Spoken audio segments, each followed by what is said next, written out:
In its day, the Super Nintendo was an RPG powerhouse. The Final Fantasy series, Breath of Fire series, Earthbound, Secret of Mana, Chrono Trigger, so many amazing titles. And with so many developers creating games for the system, it makes sense that some would, of course, eventually fall through the cracks, become incomplete, never get released, and become lost to time.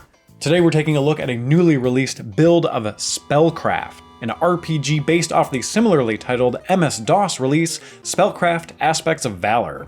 The SNES version had major differences though, and functionally should be considered its own game. They're similar, but also quite different in many respects. It was initially announced at CES 1992 and eventually had a targeted release date of the fall of 1993, which of course never came to be. Now, an unfinished version of this game was leaked quite a ways ago, I believe in the 90s, and it has been floating around the internet ever since, quite a long period of time. It's playable, but it is definitely very rudimentary and quite glitchy. This earlier leaked build is version 1.10a. Our build is actually more complete. It's version 1.03f. We'll call it build F for short, and the other one build A, just to kind of keep it simple. Build F has a number of quality of life improvements over what was previously available, and everything you've seen so far has been Build F. We're going to go ahead and keep showcasing Build F until we get to the comparison portion of this video. But before we compare these two versions, let me tell you more about this would-be game. You start as Robert, a near defenseless wizard in training. You have two guides who functionally amount to radio buddies. The master wizard, Garwayan, possibly pronounced that way, who gives you mission objectives, and Selena, a witch who guides you more specifically with potions and spellcrafting, which, per the title, is a major part of this game. You are spat out in a large and often labyrinthian world where you are tasked with a few things. Number 1, fight and actually survive it. You are severely underpowered at the beginning. You have no spells, and the only thing you can do is duck around with a D-pad and bonk your enemies repeatedly over and over again on the head with your staff, which you do by pressing up on the D-pad. Balance is a serious issue in the game. Here in this build, it is somewhat alleviated compared to the earlier build, which we will get into, but battles still take forever, especially at the beginning of the game. In fact, you may see some sped up footage here and there. I definitely sped up the emulator on occasion to handle the monotony. Despite being underpowered though, if you can figure out enemy patterns of attack and are patient, you can actually win without taking any damage. If you do die, your master wizard buddy will bring you back to life, but if you die twice, you'll be sent to hell or limbo, and you'll need to escape back to the land of the living. However, if you die here, it's game over. I suppose this is the game's way of being creative with lives and continues / attempting to be somewhat lenient.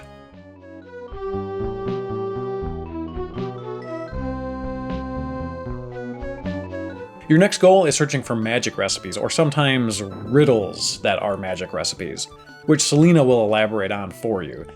These spells require ingredients and aspects. Ingredients are dropped by enemies. Aspects, like sulfur for fireballs for example, are found on the overworld. Prepare yourself for a ton of item and materials grinding. Once you have these spells, the balance of the game drastically shifts.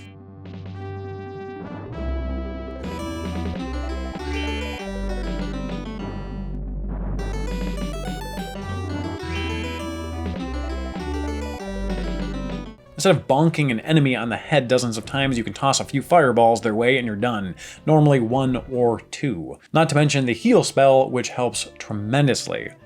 Now, your health does regenerate over time, but it's very slow, so being able to heal yourself via a spell and having unlimited ability to do that helps and changes the game drastically.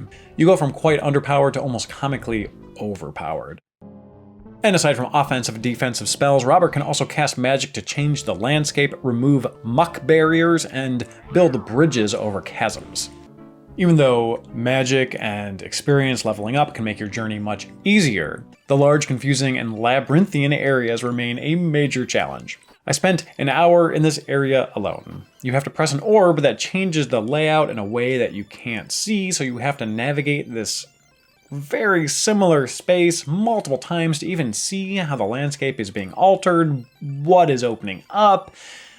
I almost completely quit the game at this point.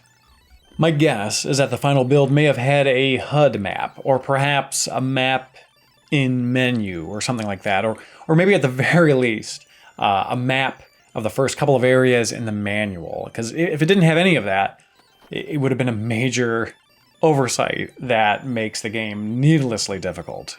But as it stands, the experience of navigating certain areas can be confusing at best and irritating at worst. Not all areas, just many of the areas.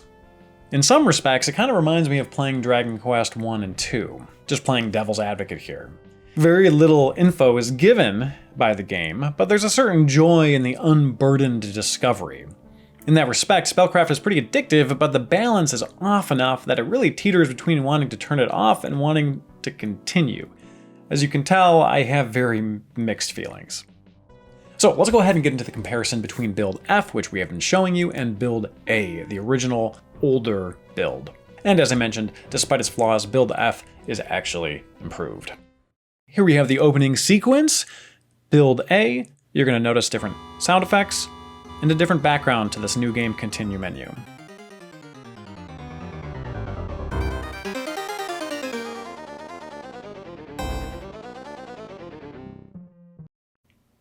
And we have our wizard friend.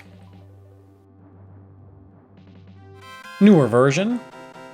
Notice the blue background to the new game continue just makes the text a little bit easier to read, not to mention, again, different sound effects.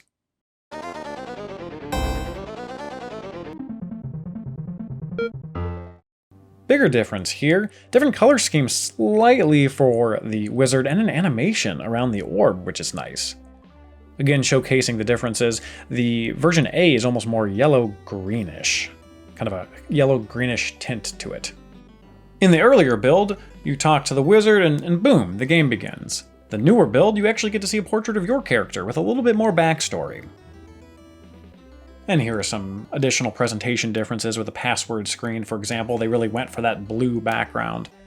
When you first meet Selena, she has a greenish background in the earlier version. In the newer one, it's black. It's slightly different, but it's also slightly less ugly. Here we're taking a look at the Fireball spell. Takes 2 to defeat this enemy. This is at level 3. Now we're going to go ahead and jump to the earlier build. And it's going to take 1, 2, 3, and 4. Now you may be thinking, well, wait a minute, that life bar was longer in the earlier build. Well, it was longer, but it wasn't quite as filled in. The amount that was filled in was actually the same, so the enemy had the same amount of health.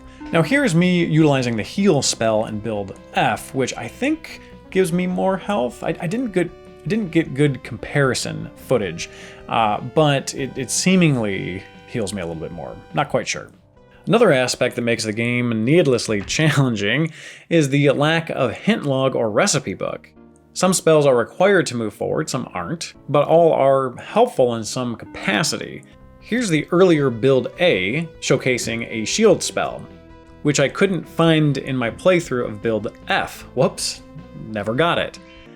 And you can't go back to a previous world, so if you miss a spell you need, you may end up rendering the game unwinnable. To make matters worse, every time you get a recipe or hint, you must write it down or snap a screenshot, because the next hint you get will overwrite the previous one. So you have to be careful not to progress too far after receiving a hint, because you may just lose what you need to do. So for example, here I am mixing a recipe. On the bottom of the screen there's information regarding the fire spell, but I'm mixing the return home spell. Learning about the fire spell deleted my return home recipe, which should be appearing on the bottom, but I progressed too far and learned the next spell without making the previous one.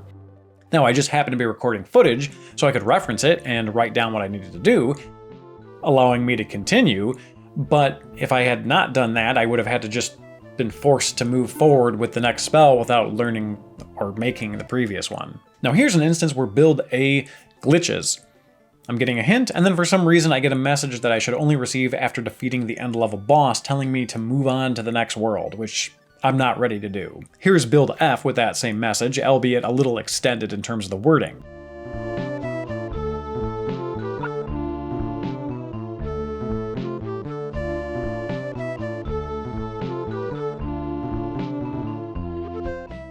But yes, if I were to need that previous hint, it would be gone now. It's been deleted because I got a random message I shouldn't have gotten. My menu now only shows the glitched boss message. If that was an important recipe, the game would basically be unwinnable now. I should note that I did not experience a similar glitch while playing our newer build, Build F. So that is it for today, everybody. Big thank you to Cloud for dumping this and sending it over, allowing me to do an exclusive first look of this new build of SpellCraft for the Super Nintendo. And big thanks to Forest of Illusion for hosting and releasing the ROM. Now, it is nice to have an improved version of this game, although,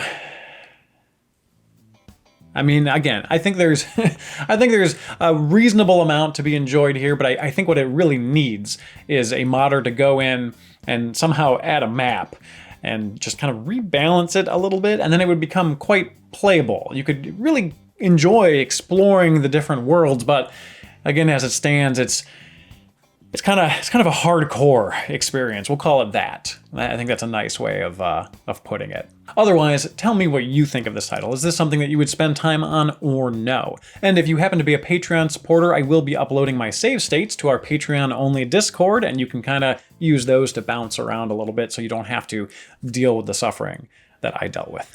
But aside from that, thank you all for watching. Hope to see you all next time. Take care.